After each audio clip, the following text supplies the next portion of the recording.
ورحمة الله وبركاته. ازيكم طلاب اولى اعدادي عاملين ايه؟ النهارده هندي دراسات ان شاء الله. طبعا عن شهر اكتوبر باذن الله اهم الاسئله باذنك يا رب. تمام، فيلا بينا نبدا اولى اعدادي ترم اول شهر اكتوبر باذن الله. السؤال الاول بيقول لك من امثله الواحات الموجوده في هذا شمال افريقيا. قول واحه الجوف لانها واقعه بدوله كينيا. تمام، يعد نهر كاجيرا من اهم مصادر مياه بحيره فيكتوريا. يبقى ايه اهم مصادر مياه بحيره فيكتوريا؟ نهر ايه؟ كاجيرا. تمام. طيب ظهرت حضاره اكسوم باثيوبيا. طبعا دي المنطقه دي في مملكه اثيوبيا حضاره عظيمه اسمها حضاره اكسوم وموجوده حاليا في دوله اثيوبيا واريتريا. من امثله الجبال الالتوائيه لان انواع الجبال الالتوائيه انكساريه بركانيه، فالالتوائيه دي موجوده في جنوب قاره افريقيا زي جبال الكاف. تمام كده. وجبال اطلس. اما البركانيه جبال كينيا. البركانيه جبال ايه؟ كينيا. تمام يا ولاد. اللي بعده اطلق على ملك سنفرو لقب الملك المحسن المحبوب في عصر الاسره الرابعه. ملك سنفرو كان من الاسره الرابعه في عصر الدوله المصريه الايه؟ القديمه.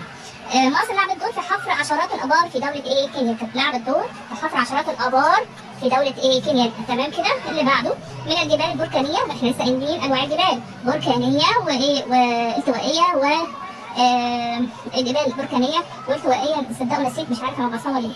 خلاص. الجبال البركانيه دي نشأت بعد الثورانات البركانيه، يعني بعد البراكين. حلو كده، زي جبل كينيا وجبل دراجنزبورج وجبل دراجنزبورج. خلاص.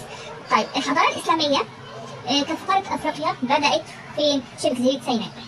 ماشي، لانها قريبه طبعا من الشبه الجزيره العربيه اللي هي السعوديه حاليا، فبدات الحضاره الاسلاميه ودخلت عن طريق شبه جزيره سيناء. طب يعتبر الهرم المدرج اول بناء حجري ضخم في التاريخ. الهرم المدرج اول بناء حجري ضخم في الايه؟ التاريخ. السؤال اللي بعده اخر ملوك الاسره الخمسه واول من كتب نصوص الاهرام الملك اوناس. خلاص، او ناس وناس الاثنين واحد. المهم اخر ملوك الاسره الخمسه كان اول من كتب نصوص الاهرام الملك اوناس. قامت مصر بدفع تكاليف انشاء خزان جبل الاولياء. ليه عملت خزان جبل الاولياء؟ عشان توليد الطاقه في السودان على النيل الابيض، عشان تبقى اسمها ايه؟ طاقه مستدامه، يعني تحافظ على البيئه وتحميها. ماشي. السؤال رقم 12. حاكم مصري طبعا وصلت رحلات الاستكشافيه الافريقيه في عهده الى اكتشاف النيل الابيض، وتم عمل خريطه رسم خريطه للنيل حتى جنوب السودان، وهو محمد ايه؟ علي. طيب 13 تشرف قاره افريقيا على موقع استراتيجي، موقعها ممتاز نص الكره الغربي. يعني ايه؟ في الاتجاه الغربي للكره الارضيه، ده مضيق جبل طارق، لانها تشرف على مضيق جبل طارق فطبعا موقعها كده استراتيجي. ساهمت مصر في انشاء سد قوين، يبقى مصر ساهمت ودفعت وساعدت في انشاء سد قوين لدوله اوغندا. طيب واقامت سد سنار على النيل الازرق بدوله السودان. حلو الكلام. عبد اهل كوش بعض المعبودات المصريه القديمه منها ايزيس واوزوريس ورع. معبودات يعني الالهه، عبدوا كوش الالهه اللي كانوا بيعبدوا بعض الالهه اللي كانوا بيعبدوها المصريين زي ايزيس واوزوريس ورع. ازداد نفوذ سهله الاله رع في نهايه الاسره الفرعونيه الرابعه. الاله رع كان في الاسره ايه؟ في نهايه الاسره الرابعه. يقع البحر المتوسط في شمال قاره افريقيا والبحر الاحمر في شرق قاره افريقيا. البحر المتوسط اهو، البحر المتوسط هنا في الشمال في راس افريقيا اهي، والبحر الاحمر في الشرق يعني في ايديها الايه؟ اليمين. تمام. خلاص نقوله تاني. يقع البحر المتوسط في شمال قاره افريقيا والبحر الاحمر في شرق قاره افريقيا. بدات رحله الدوران حول افريقيا في عهد الملك ميخاو الثاني. الدوران حوالين افريقيا في عهد الملك ميخاو الثاني ابتداء بدا من البحر الاحمر، وبعدين عاد بعثته في مصر عبر البحر المتوسط بعد دوران حوالين ايه؟ افريقيا. بدا يدور حوالين ايه؟ افريقيا. تمام. السؤال ال 19. يعرف تمثال نبيل كعبر او كعابر، انا بحب اقول كعبر مش عارف ليه. نبيل كان حاليا هو تمثال اسمه شيخ البلد. شيخ البلد خلف ولد، يبقى ايه؟ شيخ البلد خلف ولد يسمى ايه؟ نبيل كعبر. خلاص كده. اقترب اليابس الافريقي من اليابس الاوروبي، فاقتربت يابس افريقيا من اوروبا عند مضيق جبل ايه؟ طارق، عشان كده خلاها موقعها استراتيجي.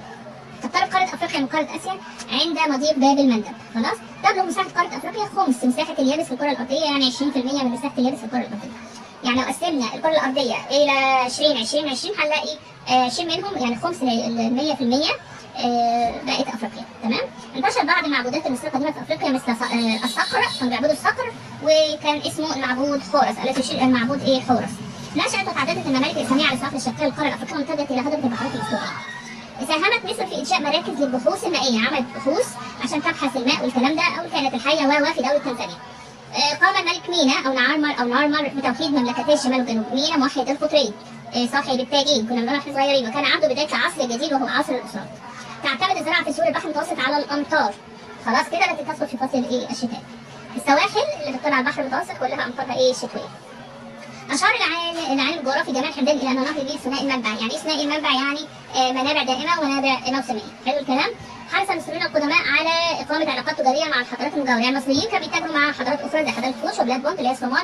طبعا عارفين الملكه كليوباترا لما كانت بتبعت بلاد بونت تاخد منها اخشاب وابانوس وبخور وحاجات حلوه، تمام كده. تمركزت حضاره كوش في بدايتها، في البدايه حضاره كوش كانت في مدينه مكه، خلاص، ومنطقه الامارات، ماشي، خلاص كده. السؤال الرقم 31، اهم الصادرات اللي ساهمت في ازدهار اقتصاد حضارتي كوش واكسوم كان العاج والذهب والابانوس، عاج وذهب وايه وابانوس. كان الاوروبيين دور بارز في اكتشاف منابع نهر النيل، الاوروبيين هم اللي في البدايه كان لهم دور واضح في اكتشاف منابع نهر النيل في نهايه القرن 18 وخلال القرن 19. تعد هضبه الحبشه المنبع الموسمي، مش احنا قايلين منابع نهر النيل يا اما دائمه يا اما موسميه، طب هضبه الحبشه موسميه وهي اعلى هضبه في قاره افريقيا. السؤال اللي بعده، يرجع الفضل الى الفينيقيين في تاسيس مدينه قرطاج، الفينيقيين الفاضلين في تاسيس مدينه قرطاج. كانت الحرفه الرئيسيه لحضاره قرطاج هي التجاره، حرفتهم الرئيسيه كانت الايه؟ التجاره. طيب حرخوف ده احد الرحاله في عصر المصريين القدماء، قام ب4 رحلات نحو الجنوب في افريقيا، ماشي.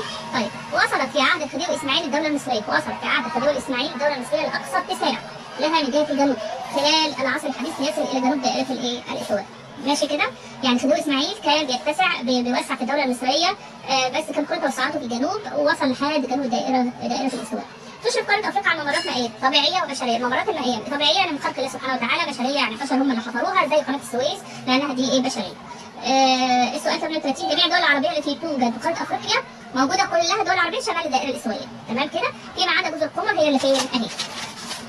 جميع الدول العربيه هنا اهو شمال الدائره الاستوائيه، شمال الدائره الايه؟ الاستوائيه. حلو الكلام، ما عدا جزر القمر هي اللي موجوده فين؟ في الجنوب. حلو، ماشي. ندخل على اللي بعده، ماشي. جميع الدول العربيه التي يمر بها مدار السرطان بقاره افريقيا دول بحريه، جميع الدول العربيه اللي بيمر بها مدار السرطان دي دول بحريه، ما عدا مالي دوله داخليه، ماشي، او حديثه زي ما بنقول. اقامت مصر قلنا سد السنهار على النيل الازرق من السودان من خلال جهودها في تحقيق قلنا ايه؟ التنميه المستدامه، عايزه تنميه مستدامه يعني حفاظ على البيئه، تعمل طاقه بس حمايه ايه؟ تحمي البيئه. من اوائل العرب الذين زاروا افريقيا وكتبوا عنها ابو الحسن المسعودي. طيب يوجد جبل العوينات بالاراضي النيبيه عند الحدود الجنوبيه، وهو موجود وممتد بين حدود 3 دول افريقيه. يبقى جبل العوينات ممتد مصر والسودان وليبيا، واخد مصر والسودان الراجل ايه؟ متفرع مصر والسودان وايه؟ وليبيا. المنطقه التي تمثل حلقه اتصال بين قارتي اسيا وافريقيا تقع بالنسبه لقاره افريقيا في جهتها الشماليه الشرقيه، الجهه الشماليه الشرقيه اللي بتوصل بين اسيا وافريقيا دي من الناحيه الشماليه الشرقيه لقاره افريقيا. خلاص، يعني افريقيا متصله باسيا من ناحيه الشمال الشرقي، اهي اسيا متصله بافريقيا من ناحيه الشمال الشرقي، تخيلوا متصلين مع بعض، خلاص كده. طيب اعلى قمه في السلاسل الجبليه الانكساريه التي تقع غرب البحر الاحمر توجد بدوله ايه؟ مصر. يبقى احنا قلنا انواع الجبال: انكساريه، التوائيه، بركانيه، انكساريه، التوائيه، بركانيه، ساعتها كنت ناسيها. تعد قاره افريقيا ثاني قارات العالم من حيث الايه؟ المساحه. لاول قاره هي مين؟ قاره اسيا. ثاني قاره قاره افريقيا. تقع واحد سيوه في مين؟ في مصر. تقع طيب صاحب خلي بالكم الهرم الاكبر مين؟ خوفو. الهرم الاوسط وطبعا تمثال ابو الهول الملك خفرع، وده كان الفن عنده وصل الى قمته. الملك منقرع هو الايه؟ الهرم الاصغر، تمام. تقع منابع النيل الاستوائيه في وسط افريقيا، الاستوائيه في وسط ايه؟ افريقيا. يشمل العصر العتيق، خلي بالكم في عصر عتيق اللي هي الاول الاسرتين الاولى والثانيه، العصر القديم او عصر الدوله القديمه الثالثه والرابعه والخامسه والسادسه، يعني من الثالثه لحد السادسه، الثالثه والرابعه والخامسه والسادسه. طيب تقترب قاره افريقيا من قاره اوروبا وتشرف قارتنا على موقع استراتيجي يقع في النصف الكره الايه؟ الغربي عند مضيق جبل طارق. طيب افريقيا قلنا ايه؟ مع قاره اوروبا، مع اوروبا مش مع اسيا، برضه موقع استراتيجي بس هنا متعلق بمضيق جبل طارق في نصف الكره الغربي، خلاص. وبتوصل بين البحر المتوسط لان في اتصال بين اوروبا وافريقيا، في اتصال بين البحر المتوسط والمحيط الاطلنطي. اعلى جبال قاره افريقيا هو جبل كليمنجارو، اعلى جبال قاره افريقيا هو جبل كليمنجارو. من الدول العربيه الافريقيه 10 دول نحفظهم: مصر وليبيا وتونس، الجزائر، المغرب، جيبوتي، السودان، الصومال، موريتانيا وجزر القمر. ترجع خصوبه نهر النيل الطامي طبعا اللي جاي من هضبه الحبشه، الطامي يعني الطين اللي جاي من هضبه الحبشه، النيل ميته بتجرفه وبيخلوا السهول او ضفتي نهر النيل خصبه نتيجه هذا الطمي. اخترق ابن بطوطه الصحراء الكبرى حتى وصل الى دوله مالي. ابن بطوطه اخترق الصحراء الكبرى حتى وصل الى دوله مالي. تعد جبال البحر الاحمر وخليج عدن وخليج العقبه جزء من مزار سطح الحدود الافريقي العظيم. جبال البحر الاحمر، خليج عدن، وخليج العقبه الثلاثه مظاهر حدود افريقي عظيم. خلاص. اقام الكوشيين علاقات تجاريه من جهه الشرق مع اكسوم، فادى ذلك تكوين حضاره عظيمه سميت حضاره اكسوم. طالما اقاموا علاقات الكوشيين مع اكسوم فظهرت الايه؟ حضاره اكسوم. يعتبر نهر النيل هو الرابط المشترك بين هضبه شمال افريقيا والحبشه والبحيرات الاستوائيه. طيب تقع هضبه الشطوط بين سلاسل جبال اطلس، تقع هضبه الشطوط بين سلاسل جبال اطلس، تقع هضبة الشطوط بين سلاسل جبال أطلس. قامت مصر بإنشاء خزان صناعي. على النيل الأزرق لصالح دولة السودان. تشابهت الحضارة المصرية القديمة وحضارة قرطاج، الاثنين زي بعض لأن هما الاثنين موقعهم على البحر المتوسط. يفصل مضيق موزمبيق بين جزيرة مدغشقر ويابس القارة الأفريقية. خلاص كده؟ يفصل مضيق موزمبيق بين جزيرة مدغشقر ويابس القارة الأفريقية. يمر خط جرينتش في أكبر الدول العربية الأفريقية من حيث المساحة، وهي الجزائر. الجزائر أكبر دولة عربية أفريقية من حيث المساحة. تم انتخاب دولة مصر، خلي بالكم، عام 2019 لرئاسة الاتحاد الأفريقي. خلاص كده؟ امتد التأثير الحضاري المصري إلى غرب أفريقيا. خلاص، وأعالي منابع النيل الاستوائية. طبعا تأثير مصر في كل حتة، بس كمان ظهر في غرب أفريقيا وأعالي منابع النيل الاستوائية. تسقط الأمطار طوال العام على البحيرات الاستوائية. البحيرات الاستوائية أمطار طول العام. السواحل الشمالية أمطار شتوية. حلو الكلام؟ وصلت القوافل العربية في العصور الوسطى إلى السودان وبلاد الحبشة وجزر القمر. يبقى القوافل العربية بدأت احنا قلنا في مصر شبه جزيرة سيناء، وبعدين امتدت في العصور الوسطى بقى إلى السودان ثم بلاد الحبشة وجزر القمر. ماشي كده؟ السؤال اللي بعده، تقترب قارة أفريقيا من قارة آسيا عند مضيق باب المندب. آسيا وأفريقيا عند مضيق باب المندب. يسود سطح قارة أفريقيا نظام هضبي، نظامها هضابي يعني في الغالب. تتميز سهول البحر الأحمر بأنها غنية بالثروات المعدنية ومصادر الطاقة. تعد جزيرة مدغشقر أكبر جزر قارة أفريقيا. أكبر جزيرة قارة أفريقيا هي مدغشقر. تعد جبال البحر الأحمر قلناها جبال انكسارية. بقارة أفريقيا من السهول الساحلية في قارة أفريقيا سهول المحيط الأطلنطي والتي تميزت باتساعها وحقولها الزراعية. يمتد نهر النيل وروافده داخل 11 دولة أفريقية. نهر النيل والروافد بتاعته في 11 دولة أفريقية. كانت مصر صاحبة الفكرة إنشاء تجمع الأندوبي. وهتقول الأندومي. كانت مصر صاحبة فكرة إنشاء تجمع الأندوبي.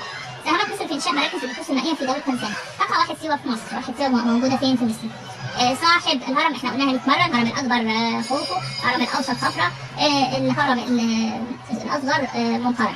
تقع منابع النيل الاستوائية في وسط قارة أفريقيا. كل الكلام ده بيتكرر، يا إما مرة تقع منابع النقط في وسط قارة أفريقيا دول منابع النيل الاستوائية، أو تقول تقع منابع النيل الاستوائية في نقط يبقى في وسط قارة أفريقيا.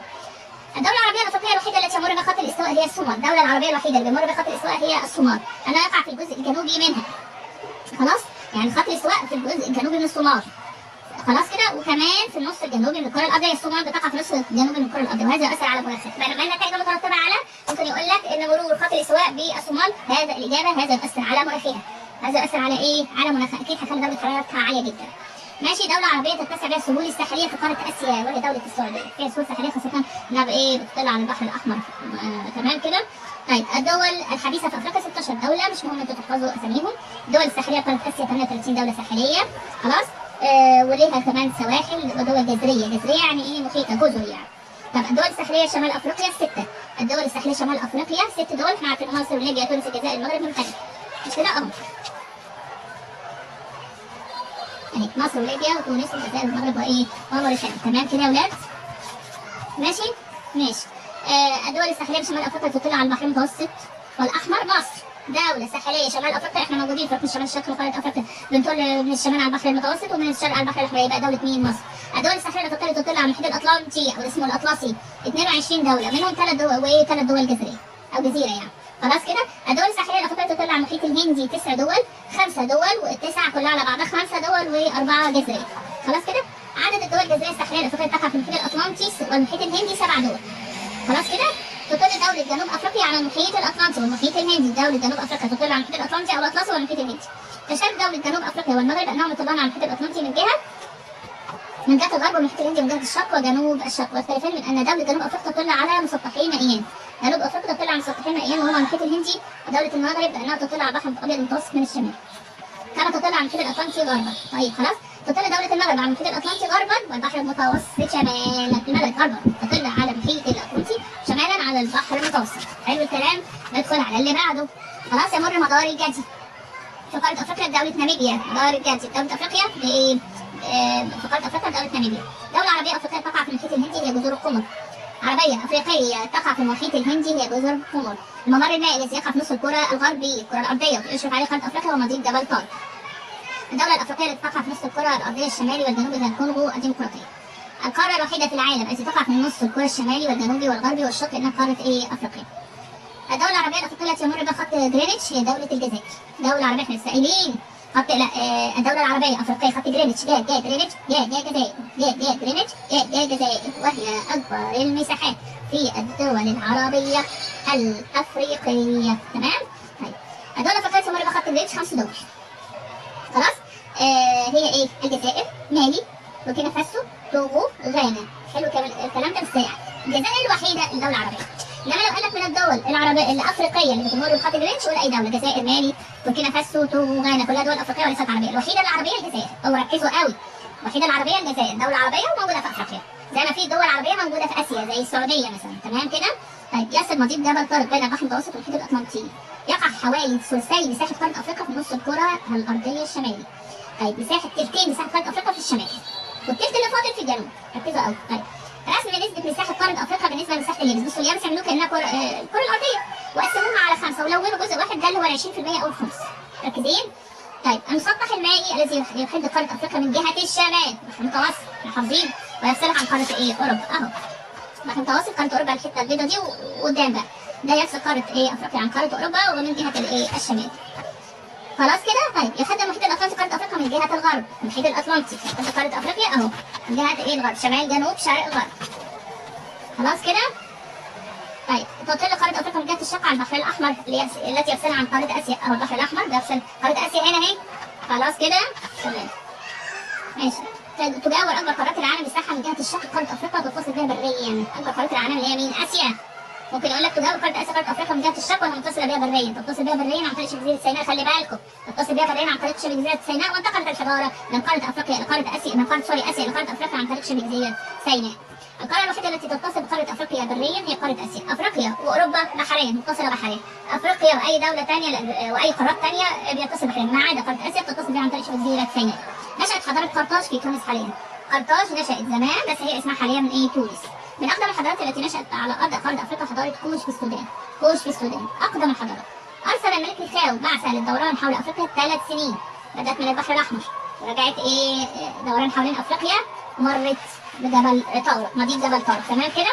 استطاع ابن بطوطه خلال رحلاته بقاره افريقيا ان يخترق الصحراء الكبرى حتى وصل الى مالي قدام 100 مره. يمر مدار الجدي جنوب قاره افريقيا. يقع ثلثي مساحه قلنا قاره افريقيا نص الكره الشمالي وثلث نص الكره الايه؟ الجنوبي. بقت كده ايه؟ مساحه افريقيا كلها قسمناها الى 3، ثلثين في الشمال وثلث في الجنوب. يمر بقاره افريقيا 3 دوائر عرض رئيسيه. تقع قاره افريقيا وسط قارات العالم وتطل على مسطحات مائيه مهمه. احنا قلنا المسطحات المائيه: البحر المتوسط، البحر الاحمر، المحيط الاطلنطي، المحيط الفاهمين؟ كل دي مسطحات مائيه مهمه جدا. يفصل المحيط الاطلنطي قاره افريقيا عن الامريكتين. خلاص كده؟ المحيط الاطلنطي ده ثاني اكبر محيط في العالم. المحيط الاطلنطي ثاني اكبر محيط في العالم. تم دوران حول قاره افريقيا لاول مره خلال عصر الدوله المصريه القديمه، المصريين القدماء. وصل المصريين القدماء الى السودان وبعض دول شرق افريقيا. المصريين القدماء وصلوا السودان وبعض دول شرق افريقيا. يعد ابو الحسن المسعودي من اوائل الرحاله العرب الذين زاروا قاره افريقيا وكتبوا عنها. وصلت القوافل العربيه في العصور الوسطى الى السودان، بلاد الحبشه وجزر القمر، ونشروا بها الاسلام. المنطقه التي تمثل حلقه اتصال بين قاره اسيا وافريقيا تقع بالنسبه لقاره افريقيا في جهتها الشماليه الشرقيه. اتصال احنا قلنا من ناحيه الشمال الشرقي لسه قايلينها. خلاص. اعلى قمه سلاسل الجبال الانكساريه قلنا ايه؟ جبال غرب البحر الاحمر. ايه سلاسل جبال البحر الاحمر؟ موجوده فين؟ في مصر، دوله مصر. ساهمت مصر في انشاء قلنا سد اولد اوغندا. احنا قايلين سد اولد اوغندا، مش كده برضه؟ طيب دائرة العرض الرئيسية التي تمر جنوب أفريقيا اسمها إيه؟ مدار الجدي. جنوب أفريقيا مدار الجدي. تعتمد الزراعة في سهول البحر المتوسط على الأمطار التي تسقط. قلناها بحر متوسط في الشتاء، بحر متوسط الساحل، البحر المتوسط في الشتاء، والسهول في الشتاء، فالزراعة في الشتاء. تعد قارة أفريقيا من قارات العالم القديم، عبارة عن 54 دولة. مدار السرطان في نص الكرة الشمالية لأفريقيا. مدار الجدي جدي جنوب أفريقيا. يفصل قارة أفريقيا عن أوروبا البحر المتوسط. يفصل قارة أفريقيا عن آسيا البحر الأحمر والمحيط الأطلنطي. تقترب قارة أفريقيا من قارة أوروبا عند مضيق جبل طارق. تقترب قارة أفريقيا من قارة آسيا عند مضيق باب المندب. خلاص؟ تتصل قارة أفريقيا بقارة آسيا بريا. قلناها شبه جزيرة سيناء وده مهم جدا. خلاص كده؟ طيب انما بحريا يبقى افريقيا واسيا بريا شبه جزيره سيناء، بحريا مضيق باب المندب. تاني افريقيا متصله باسيا بريا عن طريق شبه جزيره سيناء. تتصل افريقيا باسيا بحريا عند مضيق باب المندب. طيب يصل مضيق جبل طارق بين البحر المتوسط والمحيط الاطلنطي. يصل مضيق باب المندب بين البحر الاحمر وخليج عدن. يقترب يابس قاره افريقيا مع يابس اصغر قارات العالم هي استراليا. خلي بالكم من حيث المساحه عند مضيق جبل طارق. تمام كده؟ يقترب يابس قاره افريقيا مع يابس قاره استراليا عند مضيق جبل طارق. لسه قايلينها اهي. استراليا شمال استراليا وحطها لك ايه؟ ممكن اصغر قارات العالم. دي نفس السؤالين ممكن يجي اي واحد فيهم. خلاص كده؟ انشئت الحضاره المصريه في مصر، بينما نشأت حضاره قرطاج في تونس. حضاره كوش في السودان. مصريه في مصر، قرطاج في تونس، كوش في السودان. كوش في السودان، قرطاج في تونس، مصريه في مصر. لو فرعونيه خلي بالك. في عهد محمد علي قلنا رسم خريطه حتى وصل لجنوب السودان، رسم رحلات لاكتشاف النيل ومنابع النيل واكتشاف نهر النيل الابيض. كالاوروبيون قلنا دور بارز اكتشاف منابع نهر النيل، تقع مصر في الركن الشمالي الشرقي من قاره افريقيا، عوامل تشكيل مظاهر سطح قاره افريقيا اما بركانيه زي البراكين والثورانات البركانيه، عوامل خارجيه زي التعريه مثلا صح، وزي العوامل البركانيه، العوامل الباطنيه زي ايه؟ التواءات الصخور بتاعه الكره الارضيه بتلتوي بتتخبط تنكسر يقوم براكين من باطنها. يبقى العوامل الباطنيه حركات التوائيه انكساريه ثورات بركانيه، العوامل الباطنيه حركات التوائيه انكساريه ثورات بركانيه. عوامل خارجيه ماء، تعريه مائيه، تعريه هوائيه، يعني يجي طوفان مثلا يكسر في التراب في الصخور او الاتربه او الكلام ده، او هواء عواصف وعصير برضه بتعمل تعريه هوائيه. يبقى عوامل خارجيه شكلت السطح الافريقيه، التعريه المائيه والهوائيه. خلاص، خارجيه تعريه هوائيه ومائيه، باطنيه انكساريه التوائيه ثورات بركانيه. طيب تظهر الجبال الانكساريه بقاره افريقيا، الجبال الانكساريه موجوده في قاره افريقيا. امثال الهضاب في قاره افريقيا هضبه شمال افريقيا، هضبه الحبشه، هضبه البحيرات الاستوائيه، والهضبه الجنوبيه. هضبه الحبشه اكبر طبعا اعلى هضاب قاره افريقيا، وهي تكونت ايه؟ دي عباره عن هضاب بركانيه او ثورانات بركانيه. خلاص، موجوده في المنابع الموسميه لنهر النيل. تعد هضبه البحيرات الاستوائيه من المنابع الدائمه لنهر النيل. توجد جبال اطلس في 3 دول اللي هي المغرب، الجزائر، وتونس. جبال اطلس المغرب والجزائر وتونس. اعلى قمه جبليه في جبال اطلس جبال طوبقال. من أمثلة الجبال الانكسارية بقارة أفريقيا جبال البحر الأحمر. تمتد جبال البحر الأحمر في 3 دول هي مصر والسودان وأريتريا. أعلى قمة جبلية في البحر الأحمر هي جبال شايب البنات في مصر. خلاص، أعلى قمة جبلية في البحر الأحمر نفسه جبال شايب البنات. أمثلة جبال بركانات قارة أفريقيا كينيا، كليمنجارو، ودراجونسبورغ قلناها. جبل كليمنجارو أعلى قمة جبلية في أفريقيا كلها، مش أعلى هضبة، ركزوا أعلى قمة جبل ولا أعلى قمة هضبة، ركزوا. أهم الأنهار الموجودة في أفريقيا وإحنا مغمضين نقول نهر النيل، وبعدين النيجر، وبعدين الكونغو. نهر النيل والنيجر والكونغو أهم الأنهار في أفريقيا، نيل ونيجر كونغو، نيل ونيجر وكونغو. تتميز السهول الساحليه بدوله المغرب بالضيق باقتراب الجبال منها. ممكن النتائج مترتبه على اقتراب الجبال من سواحل دوله المغرب، هنقول ادى الى تميز سهولها بالضيق. تتميز السهول الساحليه بالبحر الاحمر بالضيق برضه لان اقتراب الجبال منها نفس القصه، لان فيها سلاسل جبال. تقع هضبه الشطوط بين سلاسل جبال اطلس، هضبه الشطوط تقع بين سلاسل جبال اطلس. خلصنا اكمل، هندخل على بعد كده صوب الخطا. انا مش هجيب الا الايه صوب الخطا او صح وغلط، ممكن تيجي كده وكده. اهمهم بعد كده هندخل في الايه؟ تدهورت احوال مصر من نهايه عصر الاسره السادسه خاصه في عهد الملك خوفو وغابه بيتساوي. بيفتكر ان بيبي ازاي هيحكم بلد، بيبي الثاني ما عرفش يحكم في عصر الدوله الايه؟ الاسره السادسه، فتدهورت احوال مصر. طبعا مساحه قاره افريقيا قلنا خمس 20%، خمس مش كده من مساحه اليابس الكره الارضيه. خلاص كده، وهي ايه؟ القاره الثانيه من حيث المساحه مش الثالثه، لان اولها اسيا وهي افريقيا، يبقى من حيث المساحه ثاني قارات العالم من حيث المساحه.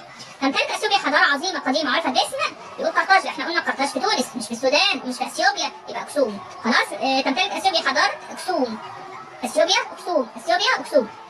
تمتد سهول كينيا بين الساحل الشرقي لافريقيا وهضبه البحيرات الاستوائيه. ماشي، قامت على ارض افريقيا حضاره في مصر، نقول كوش برضه، احنا قلنا كوش في السودان، انما في مصر حضاره فرعونيه مصريه قديمه سهله جدا. طيب تمتد جبل روينات قلناها بين 3 حدود دوله افريقيه وليست 4 حدود، 3 حدود روينات، 3 حدود دوله افريقيه، واحنا تبقى في التعليقات دوله ايه مش عارف ايه افتكروا كده. هل تعد جزر القمر اكبر جزر قارات افريقيا؟ طبعا لا، قلنا جزيره مدغشقر صح كده. تختار قارة أفريقيا من قارة آسيا قلناها عند مضيق باب المندب مش جبل طارق. طيب برضه من ضمن الصعود تعد الهضبة إيه؟ أعلى هضبة في قارة أفريقيا قلنا إيه؟ هضبة الحبشة، أعلى إيه؟ هضبة. خلاص؟ انتشر بعض المعبودات القديمة، قلنا الصقر، فاكرينه؟ الصقر اللي هو مين؟ حورس، الإله حورس، معبود حورس. الملك خوفو صاحب الهرم المدرج من دولة مسقرة؟ لا، الملك خوفو صاحب الهرم الأكبر. تم انتخاب دولة الإيه؟ المغرب 2019 رئيسة الاتحاد الأفريقي للسائلين دولة مصر. ماشي كده؟ خلاص تسقط الامطار طول العام على البحيرات الاستوائيه، قلنا بسبب درجه الحراره، قلناها والله البحيرات الاستوائيه امطار طول العام، بحيرات استوائيه امطار طول العام. طيب يوجد ويرتبط الخدود الافريقي العظيم بظهور جبال البحر الاحمر، خدود عظيم يبقى فيه جبال البحر الاحمر. خلاص كده؟ يقع البحر المتوسط في شمال قاره افريقيا، البحر المتوسط قلنا فوق، انما البحر الاحمر في شرق قاره افريقيا. يشمل العصر العتيق للسائلين، عتيق يعني قديم قوي قوي قوي قوي في الاسرتين الاولى والثانيه. طب العصر القديم، عصر الدولة القديمة يبقى ايه؟ من الأسرة الثالثة حتى الأسرة السادسة، يعني الدولة القديمة الأسرة الثالثة ورابعة وخمسة وستة. طيب قلنا يوجد الأخدود الأفريقي العظيم في الجزء الشرقي من الهضبة الجنوبية، الجزء الشرقي. تتميز السهول الساحلية بدولة تنزانيا بالاتساع، قلنا كده مش كده؟ لأن هي اقتراب الجبال منها. يمر مداري جدي جنوب أفريقيا مش سرطان شمال.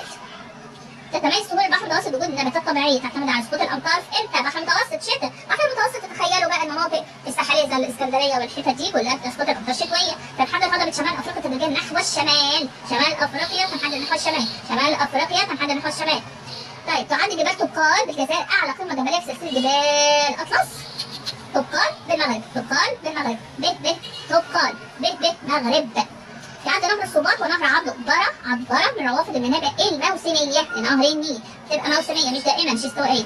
طيب يمر مدار الجدي جنوب افريقيا، جنوب افريقيا. طيب السؤال بما تفسر قيام الاستعمار الاوروبي بتقسيم قاره افريقيا لعده دول كبيره، عدد كبير من الدول مختلفه المساحه او سؤال ثاني تنقسم قاره افريقيا الى عدد كبير من الدول مختلفه المساحه. ليه؟ بسبب تصارع الدول الاستعماريه الاوروبيه عليها لنهب خيراتها واستقلال ثرواتها والضمان السيطره عليها، فقاموا بتقسيم. عايزين يسيطروا عليها فبيضعفوها وبيقسموها، عايزين ياخدوا ثرواتها فقاعدين اذا حته تورته كبيره كده شغلوا ياكلوها حته واحده، فبيقعدوا يقطعوا التورته اجزاء عشان ياخدوا الخير بتاعها. طيب يعد نهر النيل نهرا دوليا. ليه؟ لانه يمتد مجراه وروافده داخل اراضي 11 دوله تسمى دول حوض النيل. يبقى 11 دوله اللي بيمر بيهم نهر النيل اسمها دول حوض النيل. هي 11 دوله، ممكن يكتب مصطلح الجغرافي 11 دوله يمر بها نهر النيل. خلاص كده فتسمى دول حوض النيل. تاسيس الفينيقيين مدينه قرطاج. ليه؟ عشان يامنوا تجارتهم كده بين فينيقيا واسبانيا. طيب بما تفسر سقوط الاسره الرابعه. ليه؟ عشان ازداد نفوذ كهنه اله الشمس اللي هو اله رع. يبقى الاله رع يرمز الى الشمس في نهاية الأسرة الرابعة، حتى استطاع كبيرهم أسر كاف الوصول إلى الحكم. كمان الكاهن اللي هو اللي بيعبد وبيساعد على العبادة وصل للحكم نتيجة انتشار للنفوذ، فسقطت الأسرة الرابعة بسبب وصوله هو للحكم والسيطرة على على الحكم أو على البلاد. خصوبة تربة وادي النيل في مصر والسودان. ليه؟ بسبب الطمي اللي جاي من هضبة الحبشة البركانية، براكين بقى ففيها خيرات، كانت براكين فكلها خيرات ومعادن، فطبعا الطمي بيوصل إلى مصر والسودان ده في الآخر خالص اللي جاي من الحبشة. تكون الجليد فوق قمة جبل كليمنجارو ورغم وقوعه بمنطقة استوائية حرارية بسبب شدة ارتفاع. فاكرين زمان كنا بنقول كلما ارتفعنا إلى أعلى تقل درجة الحرارة، مش كده برضه درجة واحدة لكل 150 متر. فبسبب شدة ارتفاعه أعلى قمة جبلية موجودة اللي هي كليمنجارو، تمام كده؟ فبيؤدي ذلك انخفاض الحرارة كلما ارتفعنا إلى أعلى. طيب بما تفسر سمي عصر الدولة القديمة بمصر بعصر بناة الأهرام. الدولة القديمة المصرية بعصر بناة الأهرام. ليه؟ لأنهم اهتموا ببناء مقابرهم على شكل أهرامات، كانوا بيبنوا المقابر على شكل أهرامات. أهمية نصوص الأهرام لأن بتمدنا بالمعلومات، عرفنا المعتقدات الدينية بتاع المسلمين القدماء، كل المعلومات كل الأشياء المتعلقة اللي هي المتعلقة بالمعتقدات الدينية. اتساع السهول الساحلية بأفريقيا من المنطقة الأخرى. ليه؟ بتتسع من المنطقة الأخرى لأن بسبب اقتراب أو ابتعاد المرتفعات عن السواحل. الساحل واسع يبقى المرتفع بعيد عنه، ضيق يبقى اقتراب المرتفع عنه، فاهمين؟ يعني مثلا ده ساحل، لو جه هنا مرتفع جنبه هيبقى الساحل ضيق، طب لو بعيد عنه تبقى الساحل واسع. خلاص. شبه جزيرة سيناء أهمية حضارية كبيرة بالنسبة لمصر وأفريقيا لأنها نقلت الثقافات والحضارات من آسيا لأفريقيا وخاصة للحضارة الإسلامية. الأهمية الحضارية لقارة أفريقيا لأنها فيها العديد من الحضارات زي الحضارة المصرية القديمة، كوش في السودان، أكسوم في إريتريا وإثيوبيا، قرطاج في تونس، مصرية حضارة فرعونية بمصر، كوش في السودان، كوش في السودان، أكسوم في إريتريا وإثيوبيا، قرطاج في تونس، السؤال اللي بعد الأهمية الاستراتيجية لقارة أفريقيا بها ممرات مائية مهمة جدا زي مضيق جبل طارق، زي مضيق باب المندب، زي قناة السويس. طبعا مضيق جبل طارق وباب المندب دول مضيق طبيعية، قناة السويس دي بشرية الناس هي اللي عملتها. طب الأهمية الاقتصادية لموقع قارة أفريقيا.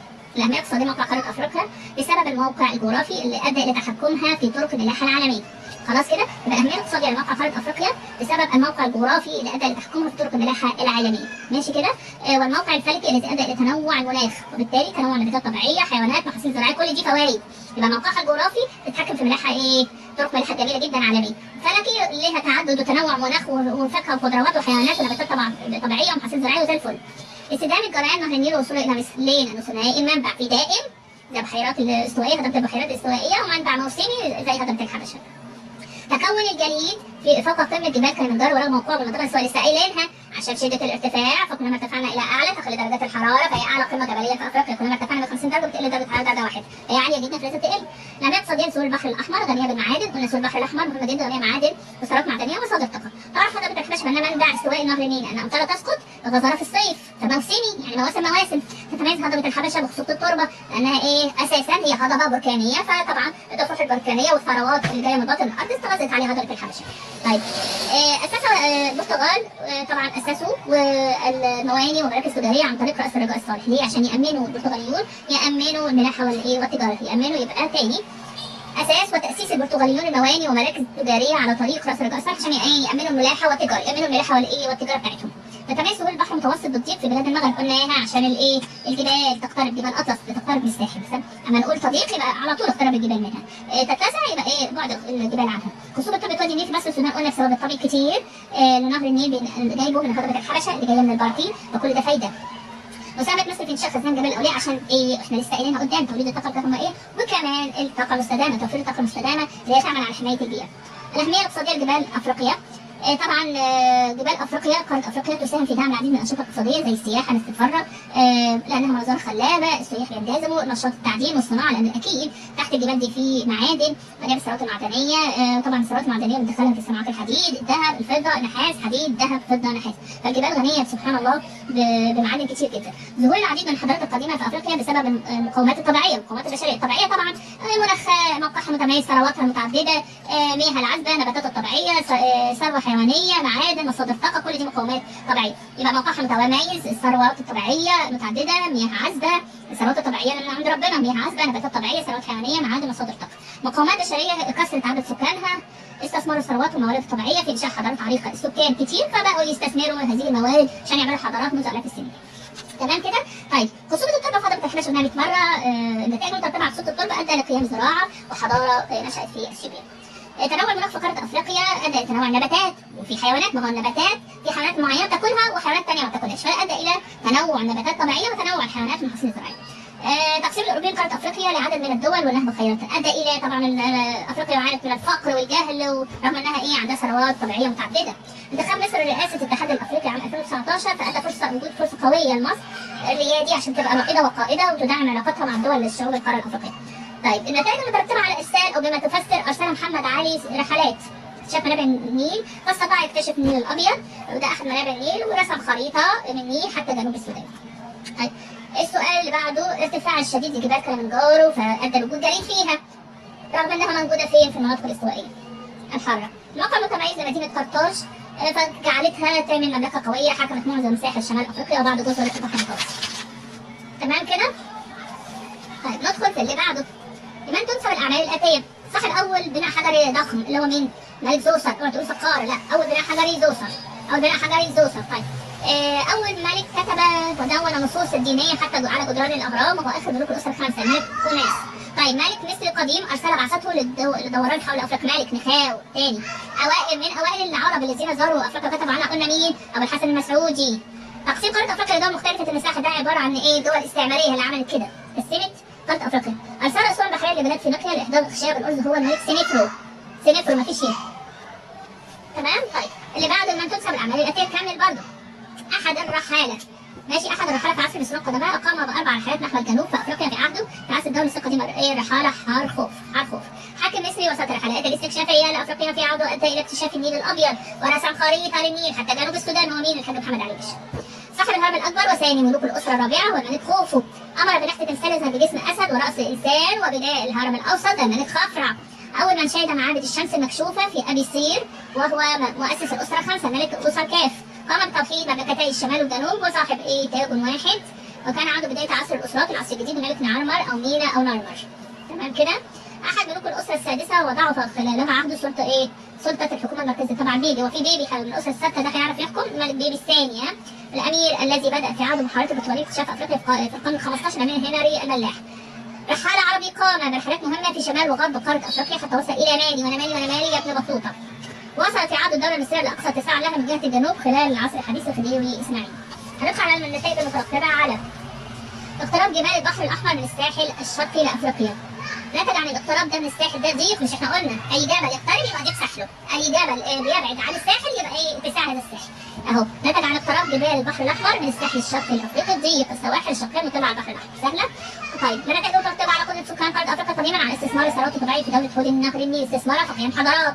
مش كده برضه زي الحضاره المصريه في حوض النيل، الحضاره المصريه الفرعونيه القديمه على نهر النيل، وحضاره اكسوم في اريتريا واثيوبيا، حضاره كوش بالسودان. مش كده برضه كل ده احنا قلناه. حدوث الثورانات البركانيه في وسط قاره افريقيا، حدوث الثورانات البركانيه فوجود جبال بركانيه. طالما في ثورانات بركانيه وبراكين لازم يكون في جبال بركانيه في وسط قاره زي كينيا وجبال كليمنجارو. يتنوع المناخ في قاره افريقيا، ده تنوع النباتات الطبيعيه والمحاصيل الزراعيه والحيوانات، كل ده احنا قلناه. تم انتخاب مصر رئاسه الاتحاد الافريقي عام 2019 ميلاديه، اللي طبعا ليها فرصه تكون رياديه وطبعا تداعم العلاقات بينها وبين شعوب القاره الافريقيه. طيب السؤال بعد وقوع الجزء الجنوبي من دولة الصومال في نصف الكرة خلاها ايه؟ دولة عربية افريقية الوحيدة. الصومال الدولة العربية الافريقية الوحيدة اللي بتمر بها خط الايه؟ الاستواء. وطبعا اثر ذلك على مناخها.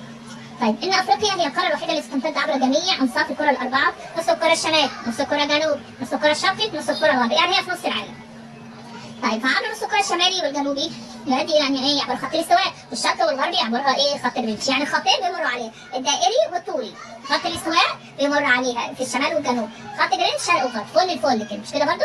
وخط الرينج خط صفر، وخط الاستواء خط صفر برضه، بس خط الاستواء دائره عرض صفر، خط الرينج خط طول صفر. خلاص يبقى ايه؟ مع خط الاستواء الاثنين يلتقون عند يبقى التقاء خط، ممكن يقول لك كده مناطق مترتبه على ان افريقيا تمتد عبر طبعا الانصاف الكره الاربعه. ادى الى ايه؟ التقاء خط الاستواء بخط الرينج عند الساحل في نقطه واقعه في المحيط الاطلنطي ضمن خليج غينيا، ضمن خليج ايه؟ غينيا. تمام كده؟ ماشي؟ طيب مناطق مترتبه على الموقع الفلكي لقاره افريقيا. موقع الفلكي ادى لتنوع المناخ والنباتات والمحاصيل الزراعيه، ماشي؟ على مناطق مترتبه على وجود بعض المناطق الجبليه في قاره افريقيا، مناطق جبليه سياحه وتزلج وتزحلق عن الجليد، معادن بنستخرجها صناعه لانها غنيه بالمعادن كالحديد والنحاس والذهب، يعني الجبال بتبقى غنيه بالحاجات دي. طيب السؤال دلل على صحه العبارات الاتيه. تاثير الكوشين بالحضاره المصريه الفرعونيه القديمه لدرجه نحتوا تماثيل، عملوا معابد، بنوها اهرامات زي المصريين، عبدوا بعض المعبودات زي قلنا ايه؟ رع وامون واوزيس واوزوريس، مش كده برضه؟ فكل التاثيرات دي بقوا يعملوا زي المصريين. تمتد شبه جزيره سيناء اهميه حضاريه عبر العصور، لان ايه؟ الحضاره الاسلاميه انتقلت عن طريقها، وبعض الثقافات والحضارات الاخرى من اسيا جت لافريقيا عن طريق شبه جزيره سيناء. اختلفت حضاره قرطاج عن حضاره وادي النيل، لان ايه؟ قرطاج اللي هي في تونس ما ارتبطتش بنهر النيل، وانما ارتبطت بالتجاره. ليه؟ اختلاف الاثنين دول لان قرطاج مرتبطه بالتجاره، انما وادي النيل حضارات وادي النيل مرتبطه بالزراعه. خلاص؟ معتمده على الزراعه. طيب. اهتم ملوك عصر الدوله القديمه بالعلاقات مع القاره الافريقيه، اهتموا بالعلاقات، تمام كده فعلا. فالاسره الخامسه والسادسه ارسلوا رحلات استكشافيه ذات خوف وسادت الصداقه والتعاون بين مصر وافريقيا. تمتد قاره افريقيا بين نصي الكره الارضيه، الشمالي والجنوبي، مش كده؟ طيب تلتينها في الشمال والتلت في الايه؟ في الجنوب، احنا لسه قايلين. تشرف قاره افريقيا العديد من المواقع الاستراتيجيه فعلا لانها تطل على ممرات مائيه مهمه جدا زي مضيق جبل طارق، مضيق جبل مندب، وقناه السويس. طيب كان نهر النيل دور رئيسي في نشاه الحضاره المصريه القديمه. امد مصر بالمياه والتربه والخصبه، فاستقر مصر القديم وقامت الحضاره على الزراعه واستثناء الحيوانات، ونشات القرى وبنت الاسرات وزارت المدن والاقاليم، فتكونت الاسرات الحاكمه وتوحيد البلاد، وبناء على ذلك بقت هناك اسرات وثم حكم مركزي بعد كده. تمثل شبه جزيره سيناء اهميه استراتيجيه لان بسببها تعرضت مصر من خلالها الحملات العسكريه، فاصبح الحفاظ على امن سيناء قومي ضروري للحفاظ على امن مصر كله. شبه جزيره سيناء بوابه مصر، خلي بالكم. تختلف السهول الساحليه في قاره افريقيا من حيث الاتساع بسبب اقتراب او ابتعاد المرتفعات عنها، فسهول واسعه زي تنزانيا لان الجبال بعيده عنها، وخلاص بالمحيط الهندي، وسهول المحيط الاطلنطي وسهول البحر الاحمر وكينيا. العلاقه بين فينيقيا وقرطاج، الاثنين بيشتغلوا بالتجاره، وبعدين الفينيقيين بنوا قرطاج عشان يامنوا رحلاتهم التجاريه، الفلبينيين بنوا قرطاج ليامنوا رحلاتهم التجاريه. العلاقه بين هضبه الحبشه والتربه زراعيه. هضبه الحبشه وادي النيل طبعا تربته اتكونت عن طريق نقل الطمي، وترسب الطمي، نقلوا من هضبه الحبشه وترسب في مصر، لان هضبه الحبشه بها بركه، كانت عباره عن معلش يعني هضبه بركانيه، فكانت غنيه بالمعادن والكلام ده، فخصوبتها ساعدت على قيام حرفه الزراعه. طيب ملوك الفراعنه من اقدمهم زوسر، بعدها سنفرو، خوفو، خفرع، اسر كاف، اوناس. خلاص. طيب من الاحدث نبداها اوناس، اسر كاف، خفرع، خوفو، سنفرو، زوسر. الاثار التاريخيه طبعا هرم المدرج، طبعا لان هو هرم المدرج مين اللي بناه، بعدين الهرم الاكبر، بعدين تمثال ابو الهول، بعدين معابد الشمس المكشوفه في ابي سير. خلاص كده. رتب الاثار التاريخيه من الاحدث الى الاقدم، ماشي. طبعا بالعكس معابد الشمس المكشوفه في ابي سير، تمثال ابو الهول، الهرم الاكبر، الهرم المدرج. رتب مراحل تطور المقابر، كانت عباره عن حفره، بعدين مقبره مصنوعه من مصطبه، بعدين هرم مدرج، وبعدين هرم كامل. طيب سهله. من الاحدث طبعا الهرم الكامل اللي هو زي اهرامات الجيزه، هرم مدرج زي سقاره، مقبره طبعا مصنوعه من مصطبه واحده، وبعدين الحفره مصنوعه مش ماشي. طيب هنا بقى يقول لك اذكر اوجه الشبه والاختلاف بين سهول، نكتبها مصنوعه عشان ما نتلخبطش. قارن بين حدد اول اختلاف بين سهول المحيط الاطلنطي وسهول البحر الاحمر. هذا الاطلنطي غرب قاره افريقيا، تميز باتساعها وغناها بالحقول الزراعيه. طيب خلاص كده يبقى ايه؟ سهول المحيط الاطلنطي غرب قاره افريقيا، غرب. قاره افريقيا، وهي متسعه ليه ومليانه بحور زراعيه لان ما فيهاش جبال، الجبال بعيده عنها. سور البحر الاحمر لا ضيقه، ليه؟ لان البحر الاحمر اهي الجبال مقتربه من الساحل، ولكنها غنيه بالمعادن، طالما في جبال يبقى في غنى في المعادن ومصادر الطاقه. قارن بين جبال اطلس وجبال البحر الاحمر. اسباب النشأة: جبال اطلس التوائيه، جبال احمر انكساريه، اطلس التوائيه، احمر انكساريه. موقع الجغرافي: تمتد فيه سلسلتان على طول الساحل الشمالي الغربي للقاره، وتحديدا من جنوب المغرب حتى تونس. خلاص كده. طيب هنا تمتد في مصر والسودان. البحر الاحمر عارفين، البحر الاحمر هنا مصر والسودان واريتريا. ماشي، على ساحل البحر الاحمر. طب اهم قمم في جبال اطلس جبل طبقات بالمغرب، وطبعا جبال البحر الاحمر جبل شايب البنات بمصر. الخريطه اهي احنا قايلين اهي بتتحفظ وصوروها، مصر وليبيا والجزائر، تونس والجزائر والمغرب وموريتانيا، كل دي دول افريقيه عربيه، ومصر وتونس خلي بالكم. بعد كده دي كلها دول افريقيه. خلاص كده. هنا طبعا المحيط المتجمد الشمالي، ممكن يجيب لك ده المحيط الاطلنطي، ده المحيط الهادي. خلاص كده. اسيا افريقيا اوروبا، اسيا افريقيا واوروبا هنا. تمام. وبعدين امريكا الشماليه، امريكا الجنوبيه، ده المحيط الهندي، ده المحيط الاطلنطي، ده المحيط الهادي. خلاص كده، هو ده خريطه العالم كلها. وما تنسوش تشتركوا في القناه وتفعلوا زر الجرس. وده امتحانات واختبارات شهر اكتوبر ان شاء الله، مش هيخلو منها الامتحان باذنك يا رب. وكل سنه وانتم طيبين، والى اللقاء في فيديو جديد. مع السلامه، باي.